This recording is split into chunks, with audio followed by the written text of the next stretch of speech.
Здраво, ова е подкастот Каде се парите на pari.com.mk. Јас сум Горан Теменогов, вашиот домаќин и водител. Во ова издание ќе зборуваме за неколку теми, но централно е да појасниме што се случува во Соединетите Американски држави околу лимитот на долгот. Гледаме дека целата светска економска заедница се плаши од тоа дали ќе се постигне или нема да се постигне договор за подигнување на овој лимит. Ако не се подигне, има многу црни сценарија, дури до тоа дека Соединетите Американски држави ќе завршат во рецесија и ќе предизвика лавина на светско ниво. Но, во овој момент кога се подготвува подкастов, уште не знаеме дали ќе се договорат или нема да се договорат, така што наша цел е пред се да објасниме зошто е ова прашање толку важно и зошто толку е присутно во јавноста. Исто така, со денешната гостинка ќе зборуваме и за народната обврзница што планира да издаде Министерството за финансии и дали со овие пари што ќе бидат собрани од граѓаните ќе се финансира изградбата на коридорите 8 и 10Д, односно активностите на конзорциумот Бехтел и Енка. Да представам сега гостинката, тоа е Маја Кадиевска Војновиќ. Добре дојдовте. Добре најдов, благодарам на поканата. Зошто ве покани вас? Значи, вие имате големо искуство, само да е сега лична карта, една мала професионална лична карта за сите што не следат, а тоа е дека сте поранешна вице-гувернерка на Народната банка, професорка која предава на студенти, значи, и исто така сте и политички активна, односно сте член на извршниот комитет на ВМРО ДПМН, и тоа е прилично висока функција, бидејќи таму би требало во тој извршен комитет да седат сите оние што ќе бидат можеби дел од идната власт, ако дојде партија некогаш повторно на власт. Господјо Кадиевска, ајде да почнеме со она што во јавноста се зборува, се пишува, а тоа е лимитот на јавниот долг. Може ли да им појасниме на сите оние што не следат зошто ова прашање е толку важно и што ќе значи ако се постигне и што ќе значи ако не се постигне договор? Зошто толку се вознемирени сите во светот околу ова прашање? Да, ова е битно прашање и постои една стара изрека дека ако Америка кивне, цел свет настинува, па така и овој пат. Ова не е прв пат, значи во 2011 година под администрација на Обама имаше веќе една ваква епизода каде што исто така републиканците бара од неговата администрација да направи некои кратења во трошењата од државниот буџет, федералниот буџет, значи и се договорија во последен момент. Какво ќе биде исходот од оваа епизода на преговори, ќе видиме, како што кажавте, не знаеме се уште. Така крајниот рок е 1 јуни, ова се емитува на 27 мај, така што ќе има 4 дена за да се реши овој проблем, но зошто е толку важно да се реши? Добро, внатрешен долг нема да едноставно нема да се подигне лимитот, кој е сега на 31,4 трилиони долари, или тоа е 31.400 милиарди долари, големи бројки се овие, но тоа се огромни пари. Што ако не се подигне? Зошто мора да се подигне? Да, тоа е, значи лимитот е како формално поставен плафон до кој што може да иде задолжувањето на Америка. И сега што значи тој плафон? Значи ако не се подигна лимитот, тоа е плафонот и сега понатаму америчката економија не ќе може да позајмува пари. А у нас, еве за слушателите и гледачите да кажеме дека де факто америчката економија во континуитет од веќе многу декади се финансира дефицитарно. Тоа значи дека функциите на државата, сите функции од социјална помош, од здравство, пензиски систем, нели инфраструктура и сите останати оние трошоци поврзани за одбрана, сите тие се финансираат со креирање на буџетски дефицити, а тоа значи дека она што америчката економија го собира од дануците е многу пониско од она што го троши. И тоа е дефицитарно финансирање на буџетот. Сега кој фактички позајмува пари. Ако имате дефицит, тоа значи дека вие треба да излезете на пазарот и да позајмите пари. Во последните неколку декади многу се зголемува учеството на странските инвеститори во америчкиот долг, односно они го држат, се вика држители на долгот. Значи прочитав од таму, еве раните 55% било нивното учество, сега е до 25%, што е многу големо, да речеме големо парче од тој амерички долг се држи од странци. И нормално е дека и тие, а зашто го држат, ајде вие да објасниме, го држат затоа тоа што доларот е се уште има третман на резервна валута, значи меѓународните текови трговија, па и оние капитални инвестиции, значи да кажеме и тргувањата во голем обем се прават во амерички, односно УСД долари. И некои држави па држат и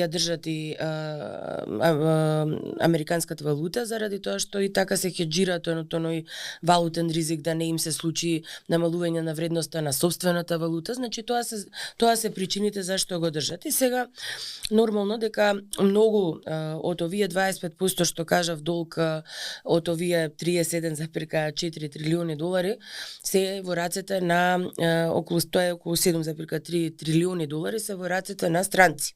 Највеќе Јапонија е тука, 1,1 трилион, па потоа е Кина 900, па Велика Британија со 600, па и Белгија, па и Кајмански острови, малку интересен податок, и они држат голем долг и цел свет.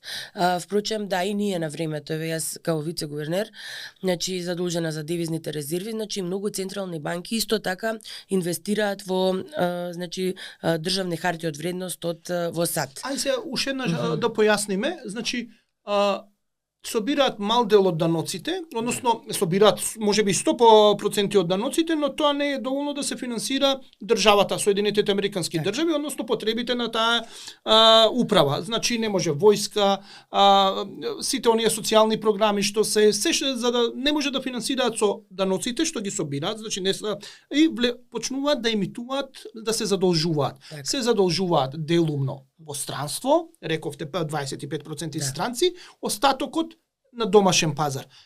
Тоа значи во суштина они Соединетите американски држави сериозно имаат недостаток од пари и имаат потреба од кеш за да зајмат. Ако не се подигне овој лимит, тогаш значи не ќе можат да зајмат нови пари и едноставно не ќе можат ништо да финансираат. Точно. Тоа е сумарното стравување дека нема да можат да се позајмат. И сега еве конкретно за 2022 година приходите во американскиот буџет биле 4,9 трилиони САД долари, а расходите биле 6,3. Дупката на дефицитот била 1,4 трилиони долари. Овие се позајмени пари.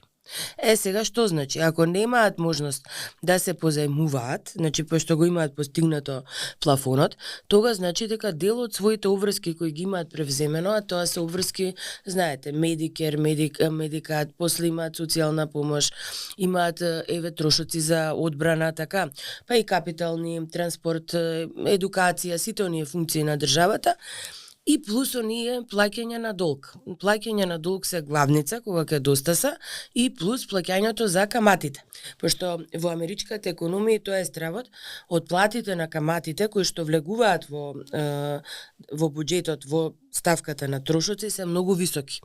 И тоа е стравувањето. Значи, ако немаат доволно средства собрано од даноци, да речеме во јуни, они ќе не можат одредени функции од државата да исполнат, а воедно и ќе не можат да одговорат на обврските кои што се по долг. И тоа значи, ај сега да 25% од долгот го држат странци, треба за тоа да се земат каматичка некоја за тоа што си ги купиле ја финансирале долгот и во еден момент Соединетите американски држави не ќе може да ги платат каматичките и може да се пуштат на пазарот инвеститорите што држат трилиони, рековте 7 колку трилиони, да ги пуштат да ги продадат бидејќи им паѓа вредноста едноставно, ќе изгуби сигурност дека Соединетите американски држави се добри платиши, односно добро плаќаат и едноставно ќе ги пуштат на пазарот да ги продадат, да се ослободат од нешто што не може да платат и ќе дојде до колапс на тој пазар и може да настане светски хаос. И доларот, и вредноста на доларот. Чудно е што во последниот период има раст, сите економисти, финансски експерти и меѓународни очекува дека ќе има депрeciјација на доларот, он јакне. Значи како се доближува денот на договорот, да кажеме, еве, да се надеваме дека ќе биде договор, никој не ќе да нема да биде друго сценарио. Јакне доларот, меѓутоа ќе видиме. Ако другата опција на ова црно сценарио е дека потоа ќе изгуби вредноста доларот, значи практично во дефолт ќе биде Америка. Значи ова е тежок збор, меѓутоа тоа е тоа.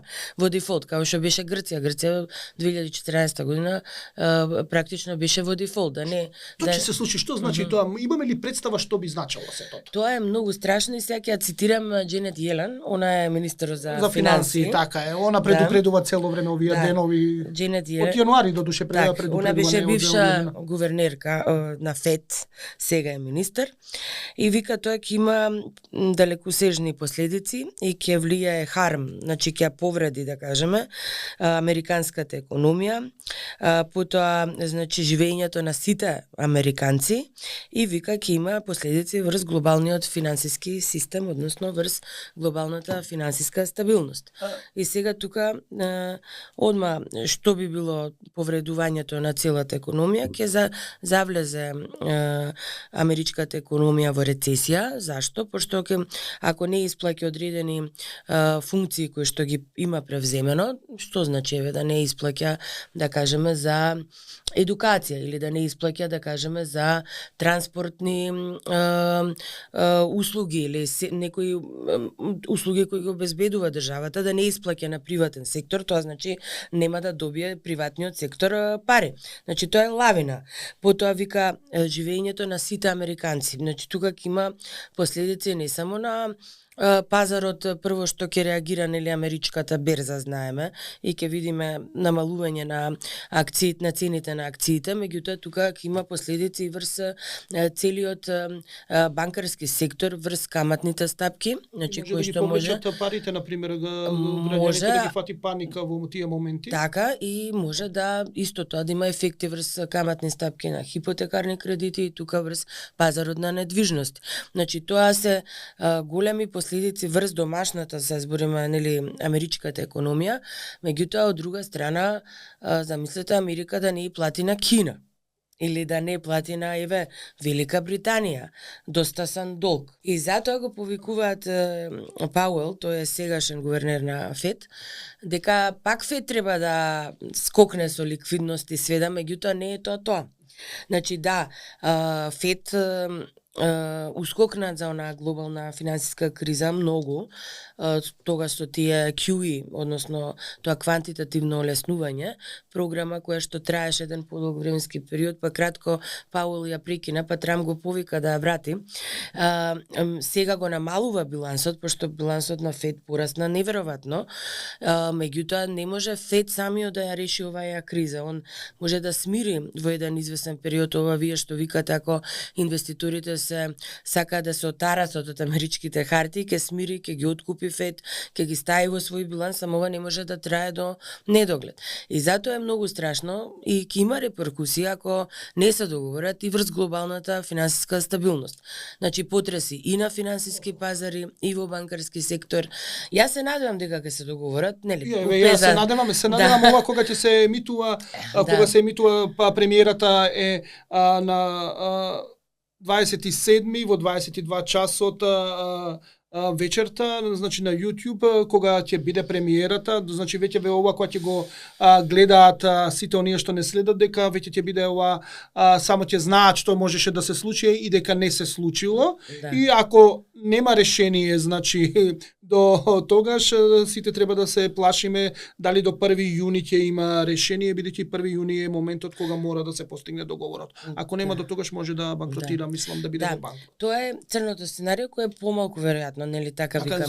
Сите веруваме дека нема да дојде до тоа. Меѓутоа ова е сега и во овој момент тоа го збориме, меѓутоа за мене е покруцијално веќе еден подолг временски период и во таа меѓународна, да кажеме, финансиска елита што се збори дека америчката економија веќе нема само одржливост, токму ова што го збориме многу, веќе го дигнат плафонот и ќе преживеат, нели? Так, да ќе се снајдат онака. И пак ќе го дигнат. Ти шибицарата онаа што се вика понашки. Тоа е малците нешто, али долгорочно не е тоа. Долгорочно не, зашто? Заради заради тоа што во последниве поготово неколку декади инвестициската активност во САД е многу намалена. Значи инфраструктурната, да кажеме, не само одржување, него изградба на нови инфраструктурни проекти и сите алармираа, значи оние што повеќе ја разбираат проблематиката, дека сите, политиките па и на Обама тој период, тоа Medicare, значи социјалното, тој аспект веќе ја направија многу поблиску до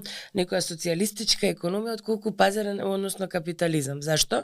Зашто 50% пазете од буџетот на САД, значи за 22 година се само 3 програми, тоа се Medicare, значи, а Medicare е над 65% пензионери помош за здравствени услуги. Медикат, тоа е low income, односно оние социјално загрозени, и социјалната помош е 50% од ова трошење што ви го прочитав 6,8 трилиони.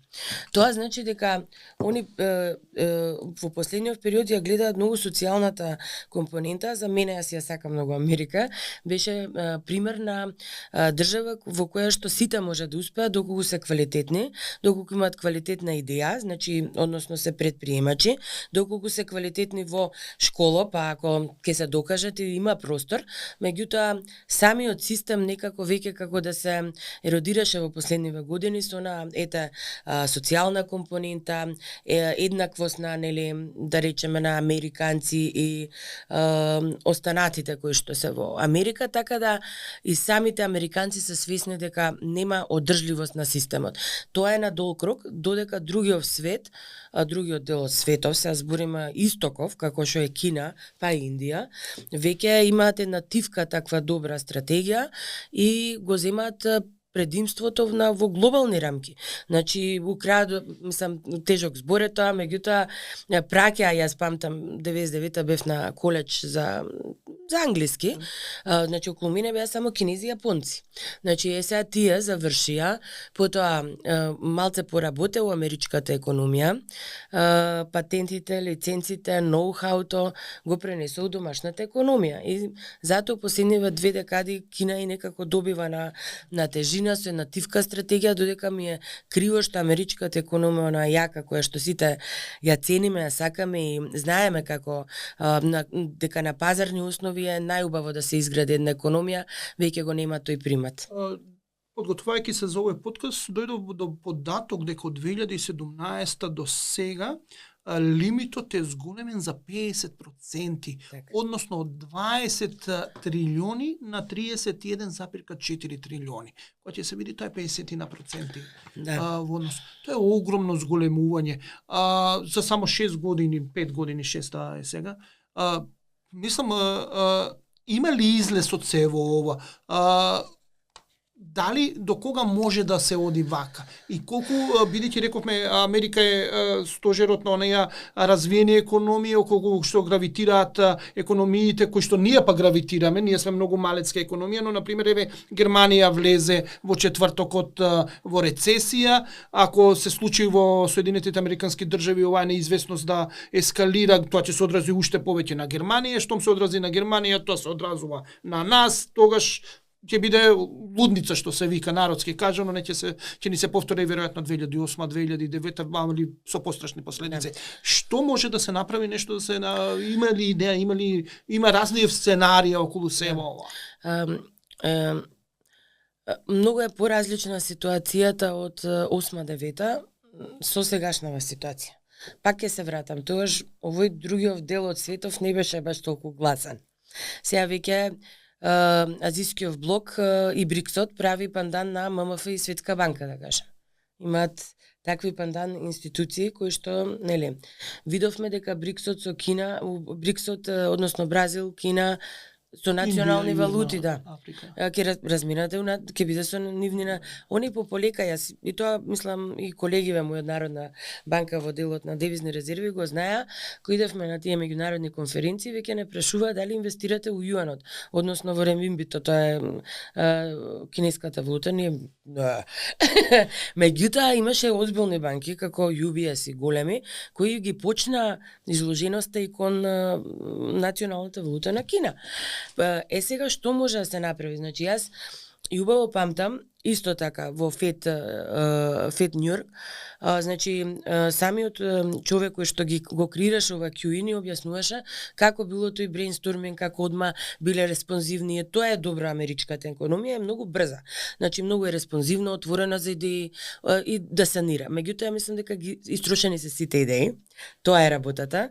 И истрошени се сите идеи, а продолжен оној процес на многу трошење, да кажеме и за мене, според мене, и нерационално во одредени делови, заради тоа што значи пак ќе кажам, приватниот сектор е тој што ја направи Америка и затоа мислам дека ова има само добар аларм дека во одредени сегменти, значи дали во даночна политика нареден период ќе следи некоја зголемување на стапки или пак од оваа страна расходна треба да се коригира во овие социјални моменти што ги сакаат многу претседатели да ги водат, тоа допрва ќе видиме. Меѓутоа ќе повторам, не е одржливо. Не е одржливо на долг и веќе еднашка, два пати, 5 пати повторена грешка, некојаш и ќе дојде да се плати време. Рековте потрошени сите идеи, но јас вака како новинар и како граѓанин на Македонија, јас гледам некоја паралела помеѓу Македонија и Америка, односно во целиот свет ова се повторува. Јас не верувам дека се потрошени идеите, туку мислам дека има сериозен проблем со политичката нетрпеливост помеѓу главните политички фактори во секоја земја. Во Америка помеѓу демократите и републиканците не можат за ништо да се договорат и меѓу другото затоа не можат да најдат решение и кога се така конфронтирани, а тоа предупредуваат веќе за таа конфронтација многу медиуми, многу економисти дека тоа е голем проблем на Соединетите американски држави, тоа кога ќе го префрлиме во Македонија доаѓаме исто до проблемот во Македонија што го имаме. Значи сега од Америка се спуштаме и во Македонија, конфронтацијата, несогласувањата и таа омраза дури можем да кажам помеѓу политичките чинители во државава е невидена и затоа не може ништо да се договориме, па затоа не може и да зборуваме за идеи кога не може ни да се седне на разговор. Доаѓаме до моментот, и ние имаме долг, имаме буџетски дефицит, ги отворив повторно по подолго време, си ги отворив буџетите, она што многу сакам да го читам, а тоа е фискалните стратегии, бидејќи кога се читаат фискалните стратегии на Министерството за финансии, добиваме една убава слика, но кога ќе видиме реалноста и односно ревидираните фискални стратегии, многу често гледаме дека тоа што било оригинално било далеку од реалноста. Што правиме ние со нашите буџетски дефицити? Не се баш фини, не се баш добри показатели, иако Министерот за финансии Фатмир Бесими се пофали дека јавниот долг паднал процентуално, но ако се види во апсолутен износ, може да се види дека расте за околу 600 евра само за еден квартал. Да, така, отприлика. Вака, околу политиката е малце. Значи, лулка на демократијата беше и Америка, нели? И таа конфронтација е секогаш здрава ако е корисна. И во овој момент мислам дека ова штедење што го бараат републиканците е корисно. Токму ова што кажав, за да има некоја одржливост на долг рок. Меѓутоа утре да кажеме потенцијално и да дојде Трамп. Ако повторно каже намалете даноци, тогаш не е завршена работата. Така. И затоа треба. Вие верувате дека Трамп ќе биде кандидат на републиканците? Не верувам, него само така кажам. Да, да не биде Трамп, може ќе биде нели тој на Флорида гувернеров. Меѓутоа сакам да кажам во кодот на самите политичари треба да се вгради дека без разлика кој е, дека таа е државата, нели? Се карале републиканците и демократите, Америка и америчката економија, па и светов ќе има негативни последици, исто како кај нас дома. Да се караме за некои работи кои што, да кажеме, значи, конкретно за странски директни инвестиции, ако не е сега таа тема, памтам од почетокот на оваа власт, јас на сите колеги мои економисти од СДС им викав зашо така кажувате, значи не е така и дојде на нашето, значи и ние утре некоја добра политичка, да кажеме, мерка од политичка и економска мерка од оваа влада не треба да ја критикуваме. Треба да кажеме добре дојден. Така за буџетот треба да постои консензус и треба да се знае реалната слика. Зашто буџетот ако во една Америка не е Значи, треба и нашата јавност да знае дека буџетот се полни од даноци и имаме, нели, расходи, така. И сега, 3 години поред, кај нас, јас побајаго сум уплашена и тоа јавно веќе го комуницирам дали преку пишани текстови или на дебати. Јас сметам дека и ние сме во една ситуација каде што немаме на среден рок фискална одржливост. И зашто ова ќе го кажам? Значи, ќе кажам, памтам она време кога, еве, на Бранко владата во далечна 2006 беше сменета, тогаш имавме некоја ниво на јавен дуг околу 39% од GDP. Во наредните 2 години новата влада отплати од оние пари на приватизација на ИСМ, така што ги остави министерот Никола Поповски, не ги потроши и рече ВМРО ДПМН на следникот. Немаше ни време да ги потроши. Добро, секогаш за трошење се има време, сега да не се така лажеме тука, има време, сериозно. 2005 беше приватизацијата, меѓутоа во ред, така е, пак еве ги остави. Значи се отплатија париски лондонски клуб кој што беа по многу високи камати и се сведе долгот на некои 23% од GDP во 2008. И тоа беше голем бафер. Значи тоа контрациклично однесување на фискалната политика, економистите знаат што значи тоа. Нас ни ја обезбеди многу комотна позицијата за да се справиме со онаа глобална финансиска криза во 9-та година. И многу добро поминавме. Ние бевме, памтам тогаш, ја бев во Народната банка, значи ни кажува, лидери сте во, па и во Европа, заедно со Полска и Турција остваривме таков, мислам, стварно добро се справивме. Тоа е едното. Е сега, како доаѓа кризива, нели, должничката криза во 11-12 во еврозоната, имаше ефекта, не беше толку експлоатирано од јавност, ама ние што пробавме, знаеме колкав шок беше. И сега последниве 2 кризи, да ги спомнам, меѓу нив имавме и политичка криза една, која што исто имаше реперкусии, што и повторно кажам, тие што ги водеа политиките ги знаат, јавноста помалце. Све зависи како сме се справиле, нели, со тие кризи. А според мен успешно се справивме зашто јавноста не ни дозна дека. Е сега доаѓа ковид исто во америчката економија го зголеми многу јавниот долг. Значи околу 20% поени само побара стимулативни мерки ковид кризава за америчката економија, односно така ги креира мерките.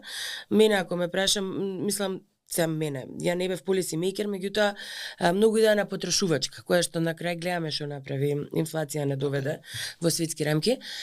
Исто и ние, 10% поени нас ни скокна заради оние мерки, нели, кои знаете, антиковид мерки. Исто во голем дел насочени за потрошувачка, помалку за инвестиции, речи се. И сега ние 4 години поред имаме буџетски дефицити, пазете, 20 имаме од 876 милиони евра, тоа е приближно до милиарда. Јас се плашам од бројкиве. 21 631 милиони евра, значи 22 завршивме со 577 милиони евра и сега за оваа година 695 милиони планираме. Значи ова се огромни бројки, ако немам сега графиконот, меѓутоа ако имавме некоја линија на буџетски дефицити, вака да кажеме 200, 150, наеднаш имаме 3 години поред истиот графикон е во САД. Значи, верувате, со тоа што добро, релативно, исто ако ги земеме како GDP, релативно ќе ве, значи, меѓутоа, оној структурен, ние го викаме економистите брейк или прекин, или промена, е COVID. Значи, некако од COVID навака ние не престанавме да трошиме, не се консолидиравме, значи, сега изговорот е енергетската криза, да. Ама енергетската криза значи беше нели насекаде и знаеме колку се фискалните импликации од енергетската криза. Ама ние пак креиравме буџетски дефицит од 577 милиони евра. Значи тоа година планираме 695. Да, тука има многу капитал, некој нема да ги оствариме и пак ќе падне. Капитални се за 100 милиона, ќе зборуваме малце за капиталните, за да рачистиме. Еве за јавноста, значи ние креираме многу дефицити и ова е дефицитарно финансирање. Значи ние од 2009 навака со дефицит се финансираме, значи немаме година суфицит да сме оствариле, ниту избалансиран буџет. Во некои години биле малце поголеми, негде биле помали.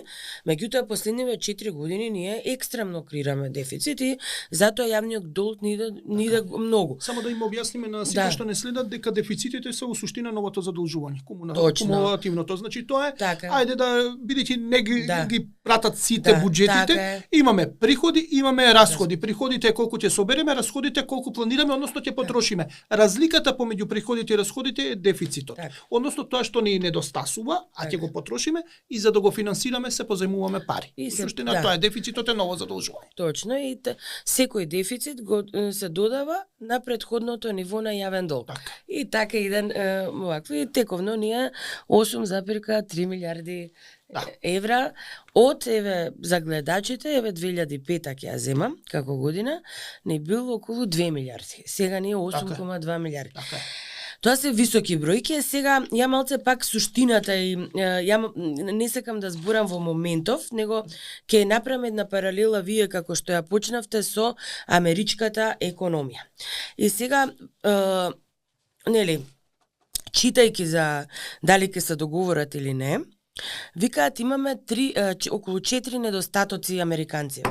Јас вака ги читам кам недостатоци кои што ја ги пронаоѓам и кај нас дома. Некој ќе речете, сега не може да се спореди, имаме 60% јавен долг од GDP, Америка 130, све тоа релативно. Македонија не е Америка, нели? Нас и да нешто се случи таму, тие може и ќе закрепнат, може пак ќе се врати до вирба, ама кај нас како ќе се врати до вирбата во нашата економија, во нашата самоодржливост, тоа е многу тешко прашање. И не се решава све ова со магично стапче како што сите мислат, влезем во ЕУ, све. Прво е даночниот систем.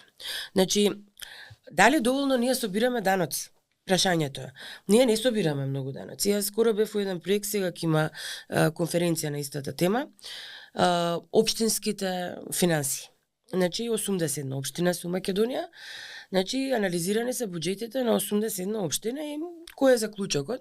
Има општини, верувате дека им плаќаат 0 даноци. Тие зависат чисто од трансферите од централен буџет. Значи, некои општини плаќаат даноци, некои не плаќаат даноци, а сакаме регионален рамномерен развој. Даночната политика. Значи, првин тоа, ако не има трансфери од централен до општините, ако самите општини се самоодржливи, значи ќе имаме поише пари во централниот буџет. Трансфери до ЕЛС, значи до единици налога, според ревидираната фискална стратегија 10% од буџетот, односно ќе биде во наредниве и сега и наредниве 5 години. Тоа значи ако е 5 милиарди буџетот, тоа е околу 500 милиона евра ќе бидат до ЕЛС. Ама тука влегуваат 34 милиарди денари, така отприлика. Така јас ги гледам просек во наредниве години ќе биде буџетот околу 5 милиарди ќе се движи, сега сме уште 4 и нешто, па ќе стигнеме до над 5. Просекот во наредниве 5 години ќе биде околу 5 милиарди, според ова околу 500 милиона ќе бидат од буџетот одат во општините, односно во единиците на локална самоуправа. Сега замислете општини кои што би наплатиле даноци од своите, да кажеме, нели, жители. Тогаш ќе имаат подобар развој регионален, така? И канализации, и улици, и меѓутоа добро. Тоа е и локалната економија, колку е во самите општини, да кажеме, развиени и колку сакаат да плаќаат даночниот морал у нашава држава некаде би кажала 0. Второ, сивата економија, зашто ние немаме доволно даночни приливи. Пазете, имаше една анализа, значи направивме уште од Народна банка, заедно Тевдовски беше министер, намалување на кешот во македонската економија. И според таа анализа, значи 2014 година беа последни податоци, колку би губела од тоа што не собираме ДДВ и данок на добивка. Сега зборам на аплицирани стапки за буџетот од 14 и тоа време беше околу 250 милиони евра. Значи ние де факто екзистенција на сивата, ја мислам дека и повеќе. Finance Think имаше една скорешна анализа дека многу голем дел од даноците не доаѓаат у буџет. Значи екзистирањето на Имаме за 30 до 40% од бруто домашниот производ е во сивата економија. Што значи тоа? Дека за 30-40% даноците се пониски во суштина. од прилика. Од прилика. Тоа е тоа, односно одат во приватен џеп, не одат во државата. Точно. Тоа е тоа.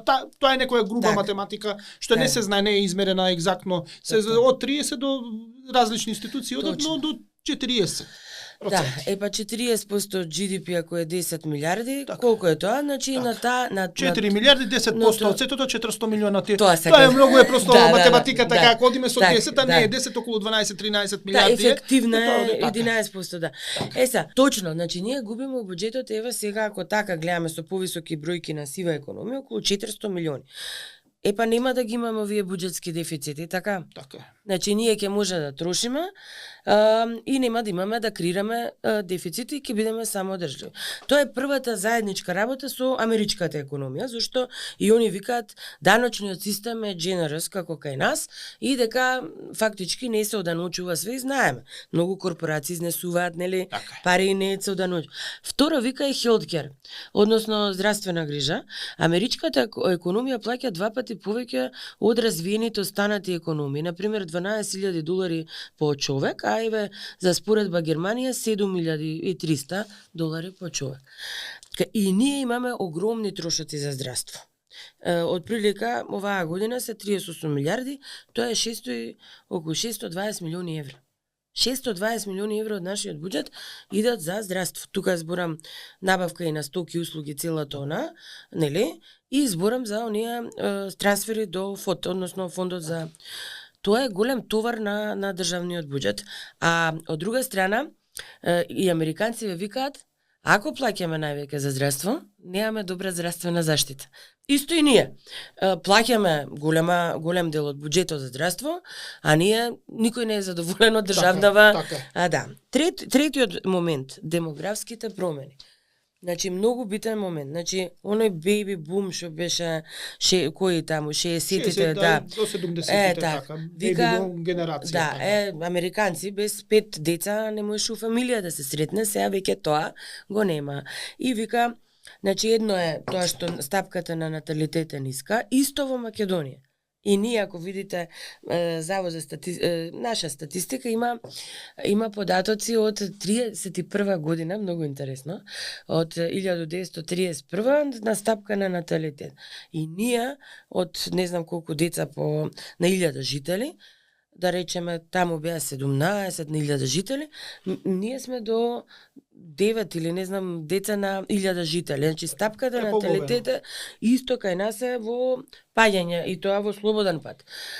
Во демографски промени е и де факто старењето на населението.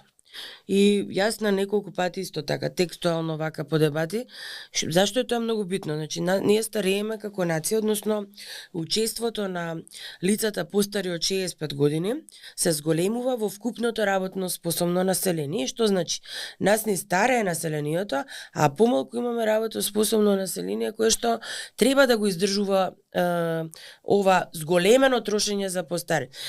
Сега, зашто тоа е битно? Битно е исто како за америчката и за македонската, заради тоа што треба да плаќаат пензии.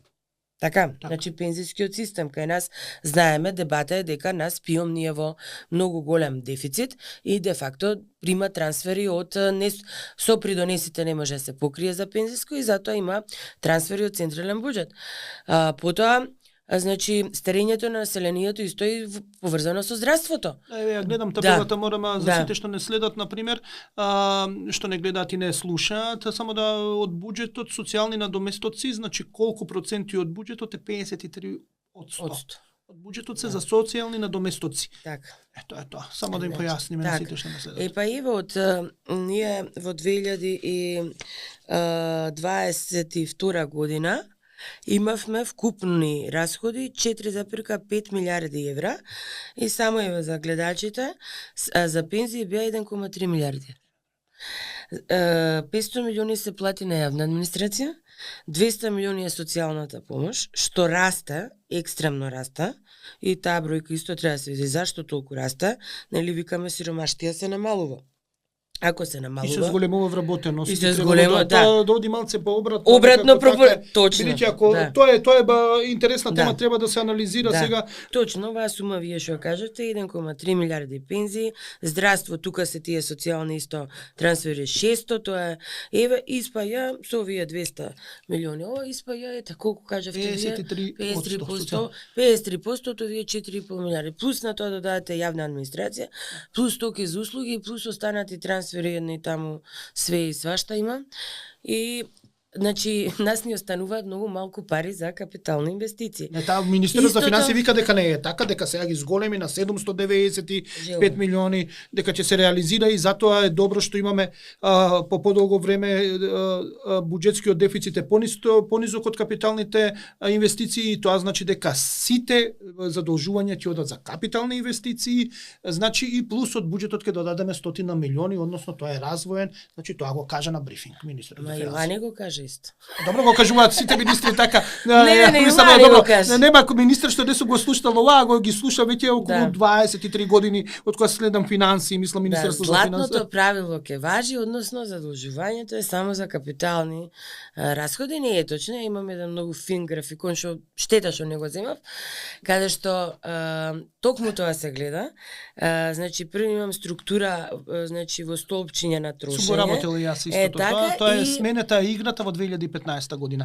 Тоа е прв пат ја смени играта ВМРО ДПМН, ама во 2015, претходно беше пониско и јас имав еден текст за што го објавив околу патиштата, од овие 6 години изминативе само 2 пати биле поголеми капиталните инвестиции од буџетскиот дефицит. Друго се бил од буџетскиот дефицит повисок од капиталните, да остане, да не забораваме четвртата слично со американската економија. Тоа сакав да кажеме, че сите овие работи тежнеат на капиталните, како што кај нас исто тежнеат, ако кажуваат, нели, еве, што кажувате, референцирате и други, дека многу од почеток се планираат високо, а на крај се издишен балон, така, и тоа е, пошто, нели, сега четвртата е многу битна, која што малце се анализира, каматните отплати, оние претходно што ги спомнав, на америчкиот долг се вика секој ден за камати, плаќаат американците 1,3 милиарди долари секој ден.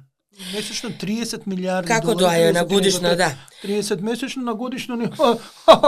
Многу е математика сега. Да. Значи, они викаат, значи, сега зашто се битни, каматните отплати влегуваат во буџетот. Главниците и исплаќањето се под буџетот и овие се редовни, како третман на редовен. И овие се мандаторни, како ви кажам, ова е превземена врска која вие задолжителна е, нема исто да кажеме пензии, значи на пензионерите мора да им ги дадете пензии. Исто и каматни отплати, исто таква врска е. Се исто и ние. Значи ние кумулираме долг, дефицитарно се финансираме, што викаме сите функции на државата, така? И вика дека капиталните ги финансираме, само сите останаме со разјаснивме, да. Добро, окей. Да не ги демантираме се уште подлабоко со бројки, меѓутоа поентата е следна. Ние се задолжуваме, еве, 8,3 трилиони, така, трилиони се извинувам, милиарди е нашиот долг. Така. И значи, де факто, тој крира каматни отплати, односно камати, нели плаќаме на долг. И замислете, значи јас се фрапирав од една бројка, а тоа е долгорочната, среднорочната фискална стратегија според ММФ, пошто во нашата од Министерство за финансии се пониски сумите на секоја година колку камати треба да отплаќаме, меѓутоа ММФ за 27 година вика следно: Македонија за камати, значи на веќе долг превземен или иден, пошто ова нели е проекција, ќе треба да плати ни помалку ни повеќе 440 милиони евра. Ние сега отплаќаме од прилика оваа година се од 13 милиарди денари 200, значи за од 23 до 27 ќе се дуплира од прилика и повеќе. Каматните отплати ќе се дуплираат во буџетот. И сега што значи тоа? Тоа значи дека ние де факто многу мал простор ќе ни остане за сето останато. за инвестиции во здравство, да кажеме, ама инвестиции збориме. Не збориме нели овакво. Да го модернизираме образование. Кога зборам за тоа, зборам да најмиме да се направат нови програми, така нови работи, а не сега како што ни е руинирано образование. И останати работи. Зашто? Затоа што во некое минато, па и нели нареден период, па што пак ќе креираме дефицити, сме превземале обврски за високи каматни отплати. Истиот проблем е на Америка, пошто Америка во еден долг временски период, значи позајмува и плаќа камати. И еве до каде дојде. Сега, реков, додека се подготвував, ги отворив фискалните стратегии, само во таа што е оригиналната, што беше донесена некаде мај 2022, значи што е важечка од 20 што важи од 23 до 27, значи каматите од буџетот ќе се плаќаат 5%. Во декемвриската што е ревидираната, ова расте на 6% од буџетот. Тоа 1% поен ќе речеме малку е, но ако ги земеме во овој период околу 5 милиарди дека ќе биде буџетот, тоа е околу 50 милиона дополнително ќе се плаќа годишно на име на камати. Тоа е предвидено со фискалната. Секој од наредниве, наместо да се плаќат, например, 250 милиона за камати, колку што е од буџетот 5%, ако одат за камати, сега ќе одат 300 милиона. Точно, значи по 5 доаѓаат, ни се зголемува само каматите, а не зборуваме за финансирање на јавен долг, не зборуваме за сето она што дефицитите да се финансираат колку ќе бидат. И овие бројки се пониски од ММФ што ги зема, и сега ММФ, јас според мене, пошто нели долги години и со нив соработувам и уствари сме едуцирани цела Народна банка од ММФ. Јас сметам дека ММФ во овој хоризонт го зема обстојувањето на повисоки каматни стапки, пошто нели затегањето на монетарната политика почна заради инфлацијата и сега овој период ќе обстои, да кажеме, минимум според моје мислење до, да кажеме, крајот на наредната година, 24-та, и сега имаме веројатно ќе се задржат некој период на некоја повисоко ниво, па може да има како што ќе се намалува инфлацијата, така ќе има и, да кажеме, обратен тренд на намалување на камати. И веројатно во овој период ММФ што зема, што недостасува, и сега ќе ви кажам колку големи уврски недостасуваат. Значи оваа година 450 милиони недостасува обврзница која што е издадена од ВМРО, последната, 15-та година мислам дека беше издадена, и таа отприлика беше издадена со, сега да не грешам, дали беше 3,85, не ги видов убаво камативе, ако можете овакво да проверите. Тоа е, сега веднаш ќе провериме, која година рековме? 15-та, ги има Министерство за финансии обврзниците. Не отвара страницата кој што може да се. Добро, меѓутоа еве и 4 да била каматата, сега зборам издадена или приносот во тоа време. Сега таа истата рефинансираме, пазете, со 7%. Така, зашто ние позајмивме Министерство за финансии позајми сега февруар, март, нели оној скандал што го имавме со подписот и откажувањето на веќе издадена обврзница, ние се задолживме со 7%. Значи оваа пониска камата, сега со така. Доаѓа на времето на министер беше Тевдовски, тогаш издадовме, ние бевме исто Народна банка, 500 милиони долг. Значи исто Юробон. Таа беше негде исто тако, гравитираше, да кажеме, не знам. У тоа време беше најниска каматата, било до 2 до 3. Сега таа кога ќе дојде да се достасува, а таа достасува наредната 24-та не, 25-та, таа нема да се финансира со 3, пак ќе биде со 7. Okay.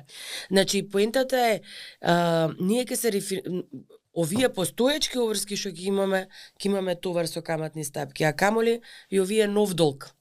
Зашто еве сега, нели министерот објави дека ќе издава граѓанската обврзница. Граѓански или народна обврзница, да дојдовме и до неј, ја спомнавте. Добро. Сега и сега што вика, што малце за мене економски мисламе не издржано. Вика, јас сакам да позајмам од населението во Македонија 50 милиони и очекувам дека оние пари под пирница, односно кешот, населението ќе ги извади. А кој е мотивот за да ги извади? Мотивот е дека јас ќе им дадам повисока каматна стапка од каматните стапки на депозитите во банките. Така. И сега, еве како граѓани ќе си речеме и да, стварно супер, со 6% на 2 години ќе бидат тие, па зашто да не заработам, така? Меѓутоа, кои се консеквенците и каде ќе отидат парите е прашањето. Да имаме кредибилни одговорна влада, каде што сите ќе знаеме дека овие пари стварно ќе се искористат за таму каде што треба, тогаш добро, населението ќе рече во ред. Нели, јас знам дека нема да се гради. А гради... кај би требало, они викаат дека ова ќе биде дел за капитални инвестиции, значи тоа можеме да кажеме дека ќе го финансират и Бехтел Енка, например, бидејќи тоа ќе биде круцијалниот момент што ќе биде во наредниот период. За 4,7 години треба да добиеме сите коридори што треба да ги добијат. Дали у суштина ќе се финансира Бехтел Енка со овие 50 милиони годишно? Само она што го најави министерот мора да појаснам дека е секоја наредниве години ќе секоја година по 50 милиона ќе емитува обврзници. Оваа година например 50, наредната 50, па по 2 години кога ќе дојде ќе треба 100, затоа што ќе треба да рефинансира, односно да ја исплати так. целава обврзница од оваа година, па да се задолжи уште за нови 50. Плюс каматичките што се нели по 2,5%, ако е по 5% камата што ќе така. Сега првен ќе се вратам на обврзницата, меѓутоа еве го спомнавте проектот. Многу е невкусно, значи ние отворивме како позиција дебатата за договорот, така. Се уште е таа некои го имаат, некои го немаат. Невкусно е да не знае државата Македонија, односно граѓаните, без разлика македонци, албанци и останати, колку ќе не кошта. Ние до овој момент не знаеме колку ќе не кошта.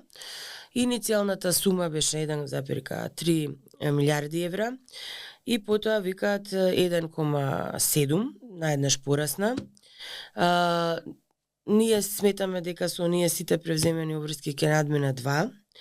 И 2 милиарди мислам. 2 милиарди евра. И никој до сега јас не слушнав дека од владата нас не кажа како ќе се финансира проектот. Со буџетски дефицит, односно делумно со дефицитот ќе заврши таму со новите задолжувања, но и од буџетот уште 100 милиони. Тоа е она што го кажува министерот за финансии на брифинг. Точно, значи со буџетски средства, да разјасниме за граѓаните, ќе се финансира Бехтел Енка. И во ред ќе се финансира со буџетски средства и граѓаните сакаат да се финансира доколку за 6 години, како што е ветено. За 4,7 рекол. Ги видов, па добро, ММФ стоеше како за 6 години. Гледате, па и тоа е. На едно место, едно кажуваат, на друго. Значи 6 години ќе биде проектов готов. И сега граѓаните би сакале, бизнисот би сакал, доколку стварно е тоа, меѓутоа сега да не звучи многу политички и така мисли народот, не само јас. Они ни покажаа дека имаат кредибилитет 2 километри да направат, еве тука сме до границата со Косово, па камоли колку се таму 130 километри од коридор 8 и 10D. Тоа е едно. Сега парите ќе ги најдеме од буџет. Меѓутоа тоа не е мала сума, тоа е многу голема сума. И треба јасно да се кажат на населението какви реперкусии ќе има тоа на среден рок. Заради тоа што 2 милиарди одвоени, а не треба да се 2, нели знаеме дека малце и километрот е повеќе од тоа што кошта и има компаративни студии. Значи треба да бидат искрени со населението, да кажат еве ако се држиме до вакво, тоа е нели да кажеме нивни превземен договор, утре еве ние влада ако бидеме превземен наш договор, меѓутоа ќе ги видиме сите детали кога ќе дојдеме. Нема тоа така да биде, пошто читав у романи и преговарано е. Значи преговарано 50% е симната цена. Така да поентата е следна. И сега викаат толку и сега наеднаш он вика граѓанска обврзница и таа ја става во последната стратегија на јавен долг. И точно ова вие што го констатиравте дека во неговото среднорочно сценарио, се збориме за министерот за финансија, ама тоа е на владата, не е негово. Они планираат на среден рок од 23 до 27 повеќе да позајмат на домашен пазар пари, отколку на странски пазар. Зашто? Зашто она што претходно го спомнав, дека нас ни достасува 500, па 700 милиони, па 700 милиони евра. Сите тие пари ние ќе треба повторно да ги позајмиме од надвор, ама тоа ќе биде рефинансирање на постоечки долг.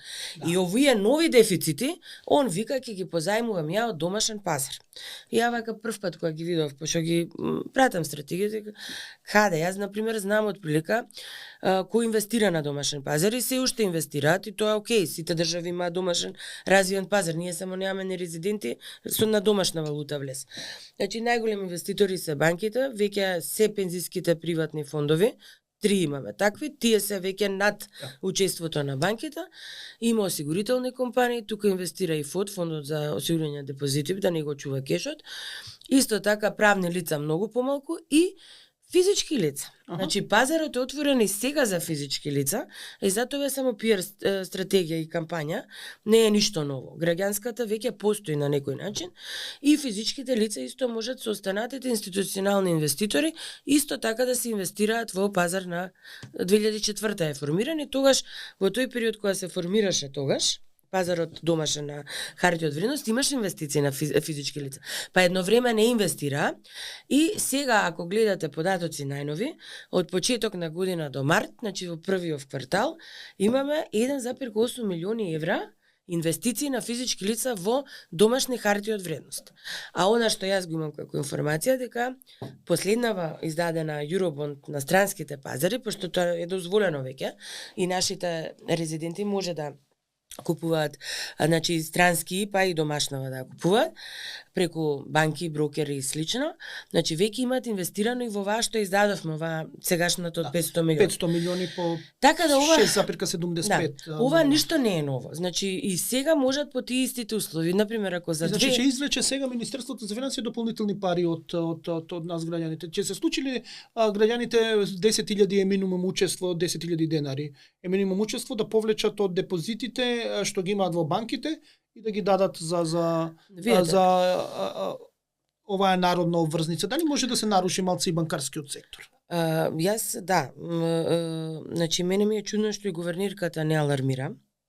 И банкариве никако не ми алармираат у поголем, да кажеме вака. Може би нема опасност, може би ние само добро, предупредуваме. сега некој може да ги види ефектите, некој покасно ги гледа ефектите, без разлика. Меѓутоа ја сметам може и не се уплашени дека народов ќе инвестира во државава, заради тоа што е па може и тоа е. Така да, чудна е ситуацијата. Ајде ќе видиме за првата. Да, ќе видиме, дали сум ја право или некој друг право. Меѓутоа првине тоа што кажав, кредибилитетот на тековниве. Значи, покрај толкуте афери, некој да даде за Бехтел и Инка, она што ние го носто збориме за провизиите. Втора работа е банкарскиот. Сега јас дојдов со податоци, ги гледам банкиве на редовна основа. Значи, население од прилика во просек. Сега има години помалце повеќе. Пазете, население, зголемувањето на растот на штедењето на населението годишно е 250 милиони евра. Значи, пак ќе кажам, има години помалку, негде повеќе, меѓутоа, со овие 50 милиони, колку се од 250? Значи, 20% од база, уствари ќе одземе од населението. Малку ли е тоа? Од банкарскиот сектор. Од банкарскиот сектор. Малку ли е? Значи, и сега, пазете, банките немало се наруши, изјавата на гувернерот немало се наруши, пошто 8 милиарди има штедење у банки. Да, ама тоа штедење е веќе у кредити. Значи тоа штедење не стои у банки. Ова е интересно да го поставиме како прашање. Прено 8 милиарди не се население, него се заедно двата сектора. Население околу 5,8 мислам милиарди, друго во резидуалот е фирми и останати. Сега, меѓутоа тие 8 тој депозитен потенцијал, не знам кој беше loan to deposit ratio последно, ама еве во 80% е во кредити. Резидуалот е во ликвидна актива која што банките мора да имат. Значи и регулаторно и заради шокови и све во задолжителна резерва. Значи на банките секогаш им треба ново дополнително штедење. Така. Само за сите што не пратат да појасниме, во 2016 се задолживме и во оваа година ни стигнува 2023 отплата на 450 милиони евра, тогаш задолжувањето било по 5,60, 625, значи 5,625 од 100 камата, значи сега тоа треба да се врати плюс последната камата што ќе биде. Тоа е враќањето оваа година, а интересно спомнавме, на наредните евроврзни се 2018, 20 и 21, 500, 700 милиона, 700 со камата 2,7, 3,6, 7,6, 25. Значи тоа се што е над овие камата 2,7, 3,6, 7,6 ќе биде дополнително за плаќање. Ова се некои бројки. Првини, дали сака да запишат и тоа е малце она што мене, значи како иде тоа, дали ќе се рефинансираме во целосен износ, а второ е каматната стапка.